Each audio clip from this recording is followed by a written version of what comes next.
Start reading verse 28. John chapter 18, begin verse 28.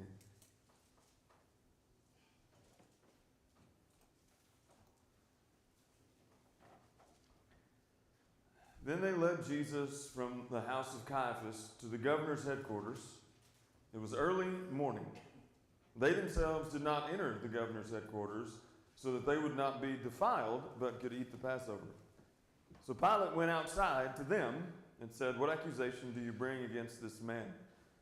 They answered him, "If this man were not doing evil, we would not have delivered him over to you." Pilate said to them, "Take him yourselves and judge him by your own law." The Jews said to him, "It is not lawful for us to put anyone to death." This was to fulfill the word that Jesus had spoken, to show by what kind of death he was going to die.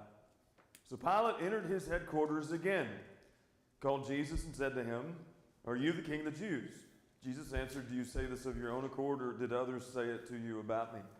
Pilate answered, "Am I a Jew? Your own nation and chief priests have delivered you over to me. What have you done?" Jesus answered, "My kingdom is not of this world. If my kingdom were of this world, my servants would have been fighting, and I might not be delivered over to the Jews, but my kingdom is not of this world." Then Pilate said to him, "So you are a king?" Jesus answered, "You say that I am a king. For this purpose I was born, and for this purpose I have come into this world, to bear witness to the truth. Everyone who is of the truth listens to my voice." Pilate said to him, "What is truth?" After he had said this, he went back outside to the Jews, told them, "I find no guilt in him, but you have a custom that I should release one man to you at the Passover. So do you want me to release to you the king of the Jews?" They cried out again, "Not this man, but Barabbas." And Barabbas was a robber. And Pilate took Jesus and flogged him. Soldiers twisted together a crown of thorns and put it on his head and arrayed him in a purple robe. They came up to him saying, "Hail, King of the Jews," and struck him with their hands. Pilate went out again and said to them, "See, I am bringing him out to you, that you may know that I find no guilt in him." So Jesus came out, wearing the crown of thorns and the purple robe. Pilate said to them, "Behold the man." When the chief priests and officers saw him, they cried out, "Crucify him, crucify him." Pilate said to them, "Take him yourselves and crucify him, for I find no guilt in him." The Jews answered him, "We have a law, and according to that law he ought to die, because he has made himself the Son of God." When Pilate heard this statement, he was even more afraid. He entered into his headquarters again and said to Jesus, "Where are you from?" Jesus gave him no answer. So Pilate said to him, "You will not speak to me? Do you not know that I have the authority to release you and the authority to crucify you?" Jesus answered him, "You would not have any authority over me at all unless it had been given to you from above. Therefore, he who delivered me over to you has the greater sin." From then on, Pilate sought to release them, but the Jews cried out, "If you release this man, you are not Caesar's friend. Everyone who makes himself a king opposes Caesar." So when Pilate heard these words, he brought Jesus out and sat him down at the judgment seat at the place called the Stone Pavement, and in Aramaic, Gabbatha. Now it was the day of preparation for the Passover. It was about the 6th hour. He said to the Jews, "Behold your king." They cried out, away with him, crucify him." Pilate said to them, "Shall I crucify your king?" The chief priests answered, "We have no king but Caesar." So he delivered him to them to be crucified. Like we've gone over many times, we have to set up the stage when it comes to the text with the details that are given in the Bible so that the picture comes to life. And I want you to think about this with me. Some of these details maybe you don't see in your mind. In John chapter 18 that we just read, the sun has just now come up on a very long night for Jesus. I want to say that again. The sun has just now come up on a very long night for Jesus. Jesus has been dragged in front of Jewish leaderships all night. He's been dragged in front of Annas and Caiaphas, and he has been beaten, he has been insulted. So after a very long night, he now is drugged before Pilate. All the rest of the mock trials and the sham meetings that the Jews had been done under the cover of darkness. And now it is the early morning, before the sun came up. And the denial of Peter, if you remember that, maybe this gives you some more depth. The denial of Peter. Do you remember what Jesus said that gives you a pretty good indication of when that time was? Remember that animal? When does a rooster crow? So, what time of the day was it when Peter was denying Jesus? It was early morning, the wee hours of the morning. And Jesus even said in Matthew chapter 26 and verse 34, very plainly, he says, this very night, before the rooster crows, you will deny me 3 times. So you know as well as I do that this has been a very long night for Jesus. So when they led Jesus away from the home of Caiaphas, the high priest who prophesied Jesus would die that year, like we learned back in John chapter 11, verse 52, it was not because Caiaphas believed that Jesus was the Son of God and he was going to die for the sins of the world. That's not what he believed. He believed that Jesus was a threat and he needed to get rid of Jesus that year because he was a threat to Jewish security. So when they led Jesus away from the house of Caiaphas and from the house of Annas toward the praetorium of Pilate, the sun would have been giving its first light of the day. That is what it means in John 18, verse 28, when it says, early in the morning. Most commentators agree this was anywhere between 6 and 6:30 a.m. on our clock. So early in the morning, Jesus, after a very long night, is now paraded to the Roman governor early that morning. Now, we also have to remember that what do these guys want when it comes to Jesus? What have they wanted for all the way back to John chapter 5? What have they wanted to do? They wanted to kill Jesus. Now, this is the Sanhedrin Council, the highest council in the land, all right? This is the high priest, Caiaphas, the highest leadership of the land. This is the chief priests. This is the Pharisees. These are the cream of the crop, all right? And they all wanted the death of Jesus to come about for the good of the nation. John chapter 11, verse 53.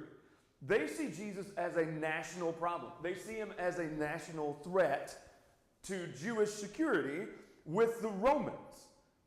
In that conversation in John chapter 11, that is what was brought about. If this continues to escalate when it comes to Jesus, the Romans will come and take us from our places. So, Jesus is on the chessboard and he needs to be removed, but they need to do it in a way that would not cause a riot. Because what is this time and this season when it comes to the feasts that were happening in Jerusalem? The Passover. Now, what happens to the population of Jerusalem when it comes to the Passover? It explodes. They don't want to cause a riot with a bunch of people, and especially not a riot when Passover was taking place because there were more than a bunch of people. So they sought to arrest him outside of the view of the crowds, and this is where who comes in that we talked about last week. Starts with the J, ends with the Udis. This is where Judas comes in, also known as the betrayer every time you read that name, except for the one who was not. Remember that guy from last week who was also named Judas, but he wasn't the betrayer, had the bad name for the rest of the time, not the betrayer? So they've done this in a very premeditated way. All of the chief priests, the Sanhedrin, the high priests, all these guys are doing this very meticulously, very intellectually. They're figuring all this out. And the Bible is clear about this. They want Jesus dead. And they switch into high gear because after the night is over of all of these Jewish courts that have been convened and all these Jewish leaderships that have been, decreeing Jesus as condemned to death, now they involve the Romans. Because the Jews cannot put someone to death. They even say that to Pilate in the latter part of this conversation. The Jews cannot put someone to death unless the Romans allow them to. So who do they have to go through in order to get the death of Jesus? They have to go through the Romans. They had to do it in a lawful way. That's sarcasm because obviously what do they want to do to Jesus? They want to kill him. They want to murder him in a legal way so that they will be viewed as heroes and saviors of the nation, and Jesus will be gone off of the chessboard. And they head to a place called the Praetorium, or the Roman governor's home, when he's in Jerusalem. If you think about it like this, whenever you go to Frankfurt, there is a mansion that belongs to who?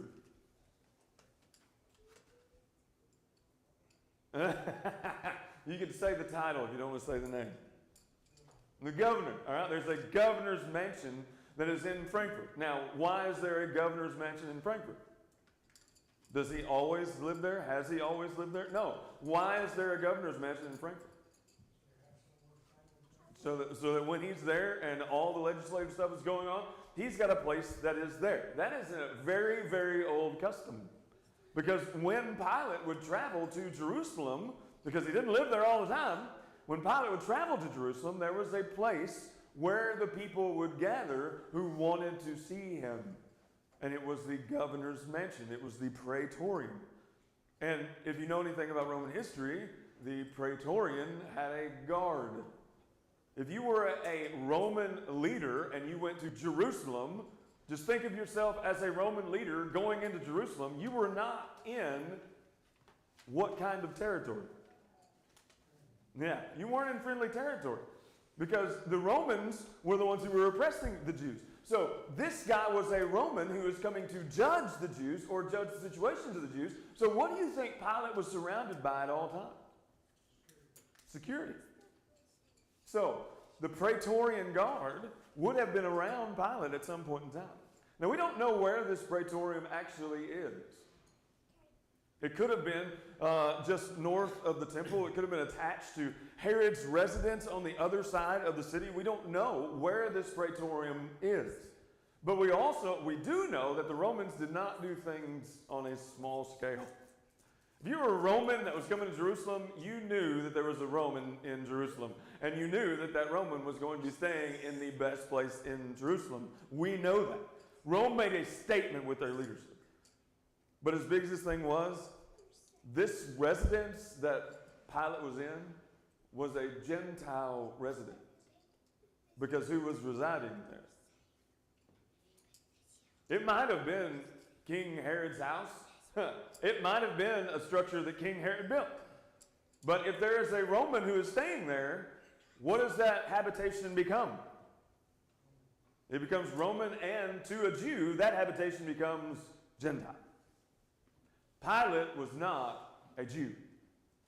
So this massive Jewish leadership seeking the death of Jesus comes to the residence of Pilate in Jerusalem, where he sits in judgment seat of Rome. He is the governor. And the other thing that brings depth to this picture is that these Jews do not enter the premises. Let me say it again. These Jews do not enter the premises when Jesus goes in. So there's this very large group of influential Jews from the Sanhedrin Council, the Supreme Court of the Jews, the high priest, the chief priest, and they just kind of park out front. And they remain outside of the praetorium. It's very eye-opening because Pilate brings Jesus into this place, but everyone else stays outside of the entire complex. Did you notice when we were reading that I tried to emphasize where Pilate had to go out or Pilate went back in to get Jesus? Pilate and Jesus are not with the crowd of Jews who are outside. Pilate is having to go back to Jesus, have a conversation with him, then go back outside to where these Jews are standing outside of the property and explain to them what is going on. So in this picture in John 18, you have Pilate going back into Jesus. You have Pilate coming back out to these Jews. You have Pilate coming back into Jesus. You have Pilate scourging Jesus, and then Jesus remaining inside the praetorium, and Pilate going outside to parade Jesus to the Jews who would not come in. Now, verse 28 tells you why they wouldn't come in. And it is hysterically hypocritical. What does it say? They themselves did not enter the governor's headquarters so that they would not be defiled, and they could still do what? Eat the Passover. Now, do you see how unbalanced that seesaw is? They know the innocence of Jesus, but they see him as a threat. They know the power of Jesus, but they see him as a threat. So back to John chapter 5, all the way through the Gospel of John, they have been wanting to kill Jesus, to murder him. Not only did they seek to murder him, what did they do to get to that point when it came to Judas? There's a domino effect here. What did they do with Judas? They paid him. They paid him off. They bribed him with 30 pieces of silver. They bribed him. These are the Jewish leaders. They bribed him. What about the witnesses they bring to testify about Jesus? There were false witnesses that were brought. They knew they were false witnesses, and they brought them anyway. Because the only way you can condemn a man under the old law was because of how many witnesses?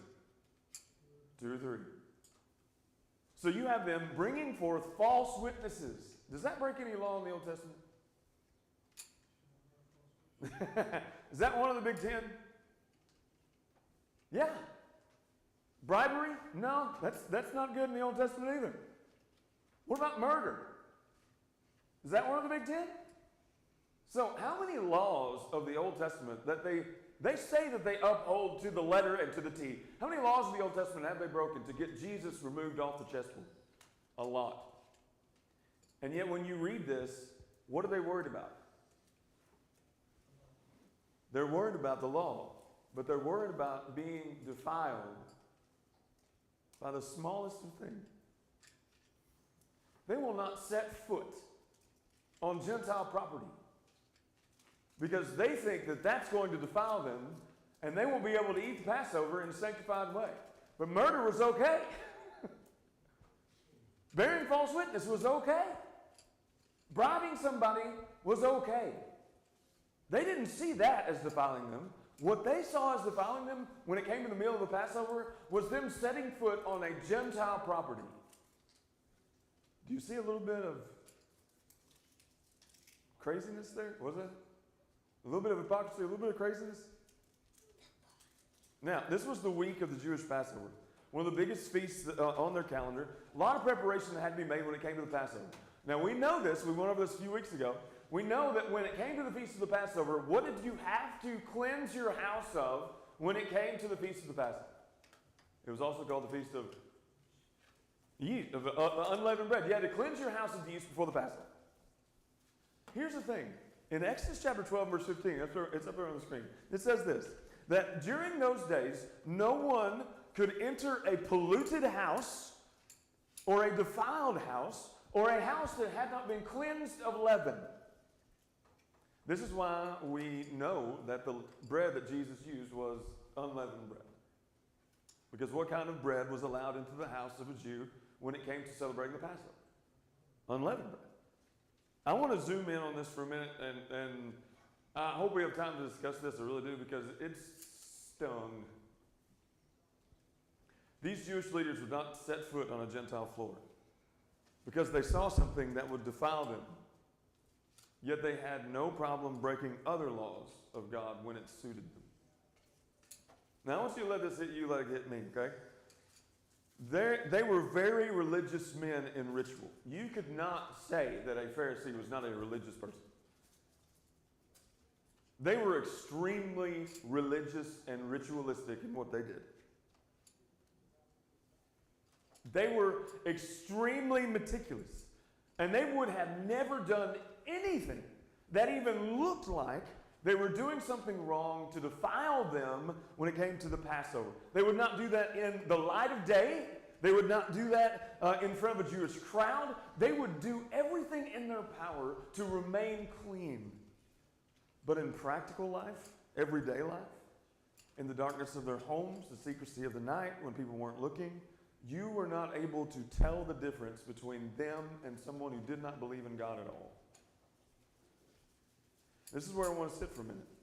And I want to learn some very hard lessons with you. Sometimes we need to examine ourselves to see if we are overzealous about certain rituals, but could care less about daily morals and daily righteousness. Let me say that again. We can get to a point where we are overzealous about ritual and about religious practices and miss the entire point of having those things affect the way that we live everyday life. I'll give it to you this way.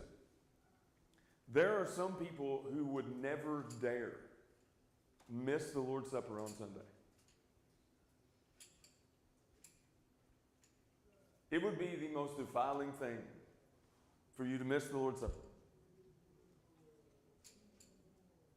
It would be awful. And you will do everything in your power, everything in you. You'd move heaven and earth to make sure that on Sunday you take the Lord's Supper. And we should. Just like the Bible says, we should. But could anyone tell if you follow the person who instituted it?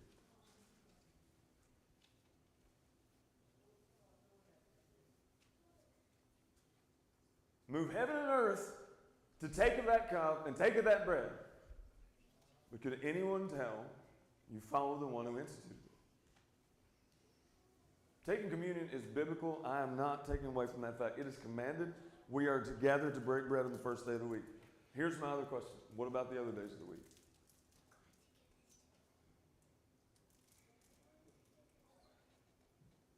What about your conversation and the choices the rest of the week? What about what you do in the dark before you get to that decision? When the light exposes what you're doing, what you're saying, what you're watching, what you're thinking. This is what I'm getting back to. They themselves did not enter the governor's headquarters because they did not want to be defiled. And they could still eat the Passover. But what about the fact that they put a man on trial illegally under their own law because all Jewish courts were to be out in the open and in the daylight according to their own law? What about the fact they beat a man? What about the fact they were seeking to murder an innocent man? And what about the fact they were rejecting the very Son of God with their life and their choices? This is the hypocrisy that it is talked about by Jesus in Matthew chapter 23, where you're straining out gnats from what you're drinking, but you're swallowing camels. So I want to get real practical for a second. What is it in my life that I'm guilty of? Things that I don't want anyone else to know about that are done in the dark. What is it in my life that is my governor's mansion?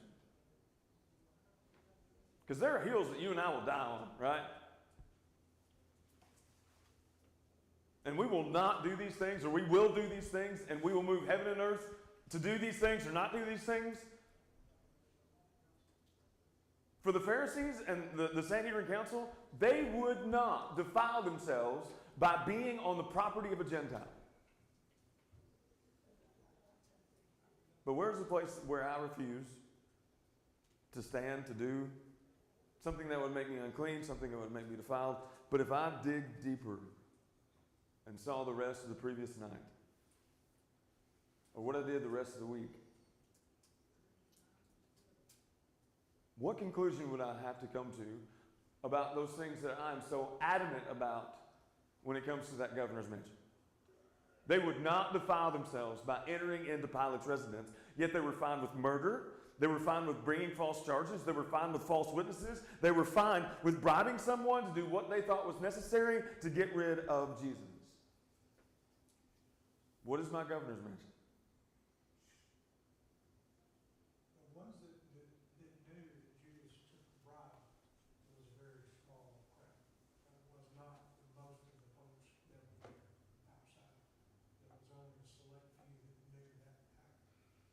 The false witnesses, there were only a select, very few that knew those people that were saying what they said weren't faithful and true.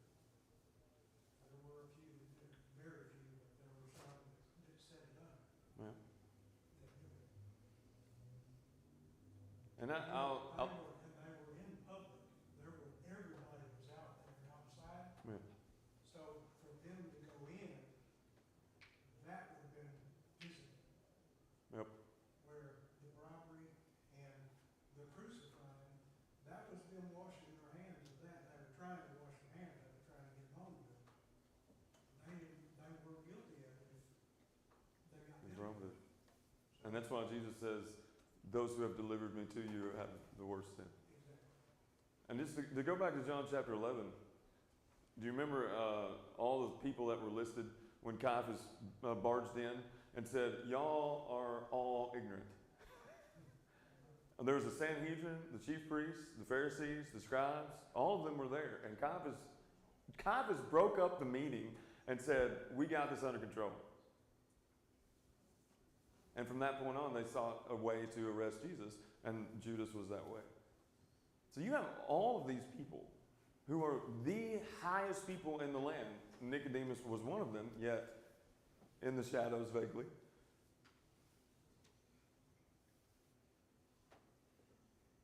But every single one of them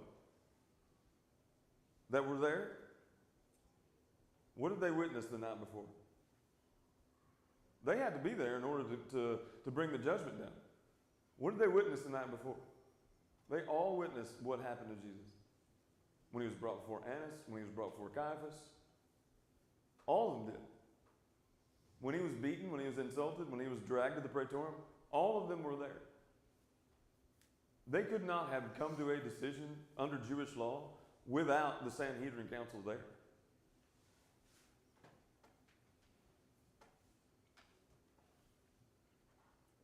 So I want to ask again, what is it that is your governor's mansion? I'll give you more practical for you, okay? Taking an example of the Lord's Supper, how we would never miss the Lord's Supper. But what does my internet history say about how much I love the Lord?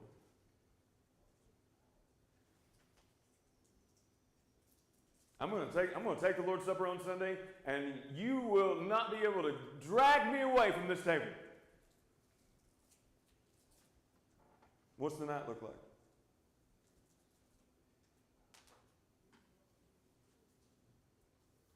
I would never miss the Lord's Supper. What if someone saw what I was watching on the Netflix?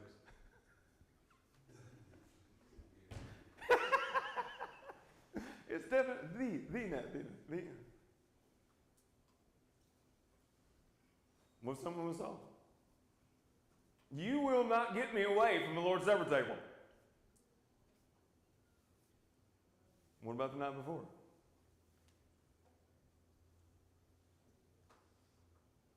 What about the last conversation you had with the guys at work? Friends and your family?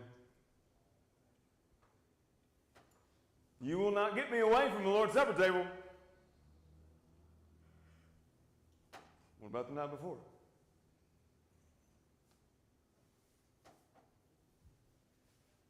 This is where it gets fun. What about the last argument you had? Maybe with your wife. Maybe with your kids. You will not get me away from the Lord's Supper table. But could they see that you truly followed the one who instituted it? I would never miss the Lord's Supper. But what about the things that I said, the things that I did? Do they show that I truly love the one who instituted it? See, we get so caught up in the ceremony of things sometimes. In the ritual of things, in the religious practices and times and ways. And we can become so overzealous about rituals and we miss the point of them. If you look at this Jewish crowd, they were the cream of the crop when it came to biblical knowledge and intellect. They were the ones that were sought for judgment when it came to God's law. They were not illiterate when it came to the Word of God. They knew their Old Testament scriptures very, very well. They knew their feasts very well. They knew the responsibilities. They knew what it meant to be defiled. They knew what it meant to be clean. They knew what was a sin, what was not. And they knew their 10 commandments very well. Yet they ignored 2 of them.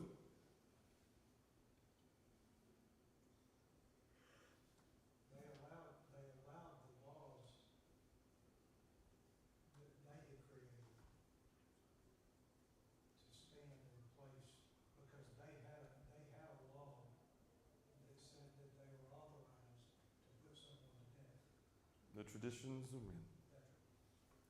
They were, in their eyes, it wasn't murder, it was justified. It was a justified national security threat. In their eyes, it was 100%. I'll give you 2 verses to think about. Matthew 9, verse 13, about this point. Jesus says, go and learn what this means. That within itself is just a funny statement to me. He's talking to those who know what the law says. He says, go and learn what this means. I desire mercy and not sacrifice. For I have not come to call the righteous but sinners. He says, go and learn what this means. I desire mercy, not sacrifice. Do you know what sacrifice is? When it comes to God, it's a response to the mercy that He's given. that I desire mercy. Because that tells me that you understand why you sacrificed in the first place. To give you an example, Saul. You remember what Saul was supposed to do with the Amalekites, right? In 1 Samuel 15, what was he supposed to do? Wipe them out. Everything. It was not a hard thing to understand. Every single thing that belonged to the Amalekites, every single thing was to be destroyed. And yet, what did Samuel hear? What's this bleating of sheep that I hear? What's the sound of oxen? And you remember what Samuel said? He says, is it that the Lord delights in the offerings and the sacrifices? Or that you're obeying his voice to accomplish them? Saul thought that he was on top of the world because he brought so many sacrifices, and he said, I'm going to give them all to God. And Samuel says, you've missed the entire point. What did the Jews do who were outside the Praetorium? They missed the entire point. So I ask you again to examine yourself. See what it is that you refuse to do, something that's a hill that you would die on. And then I want you to go in your mind to see what that exposes in other areas of your life that you might be missing the point entirely. You won't set foot on the bricks of the house of Pilate. But breaking the rules in other places when it suits you is okay. You won't go into a Gentile property, but what you can do the night before. And this is where it gets to me, as a father. There are things that we tell our kids not to do. You ever gotten this trap as a dad before? If you haven't, just wait, it's coming. There are things that you tell your kids not to do. There are things that you tell your kids not to watch. There are things that you refuse to let them see or partake in. We tell our kids not to say certain words. We tell our kids to respect their mothers, respect their grandparents, not talk bad about those who rule over you. And here's the question. We all heartily agree with those statements. When we're speaking them to our children. Right? If you're speaking those to your kids, it's like, yes, 100%. What do they see? What do they hear? And when you have that conversation where they're like, you said that, or you did that, or you watched that, you know you're cooked.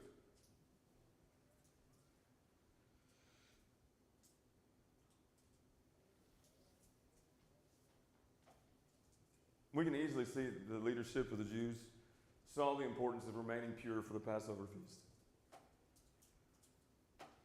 But do you know what they missed about the Passover feast that was standing right in front of them? The Lamb of God who takes away the sin of the world. They were purifying themselves. Yeah, they just refused to believe it was about Jesus.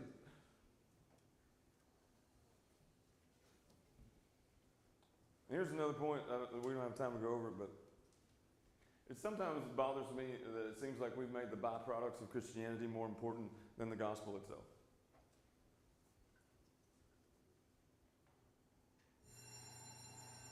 And we can build an entire faith on the benefits and byproducts of Christianity, what we should, what we shouldn't do, what we should and shouldn't say. And we can refuse to set foot on the governor's soul and still miss Jesus. These guys missed Jesus.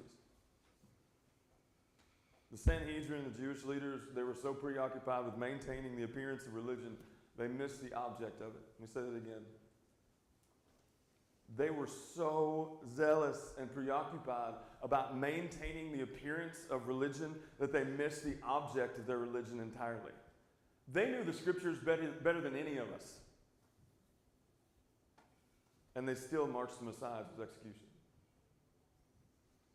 And all of this was taking place during the Passover. One of the most important Jewish feasts. It was the Passover feast that commemorated when the death angel came over Egypt and they put the blood on the doorposts so that those inside would be safe. They cleansed their home of all the leaven. And they took that blood on the doorposts and they ate that lamb. And life was given because of the sacrifice. And that is the whole irony of this passage. They were seeking to participate in a feast and be clean for a feast whose object stood right in front of them. Their religion, their ritual caused them to miss the entire point of the Passover.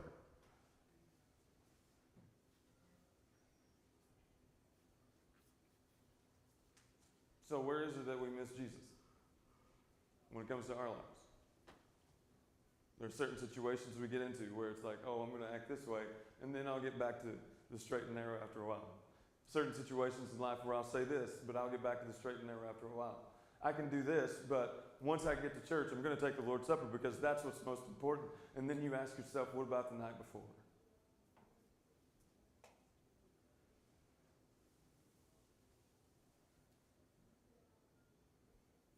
Questions, comments? We have until Jerry gets up. So before we get out of chapter 18, in verse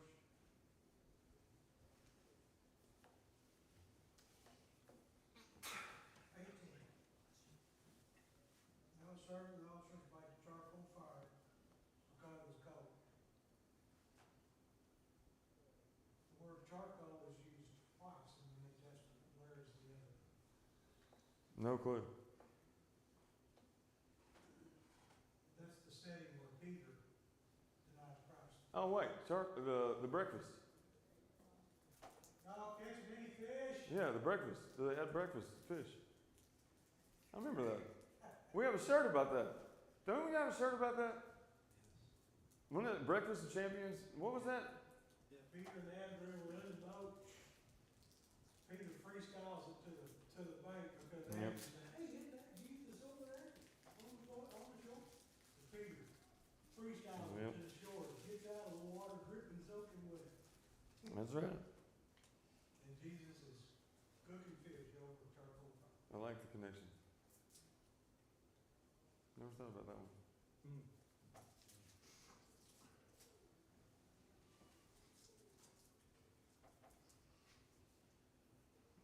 All right. Guess we reached our conclusion.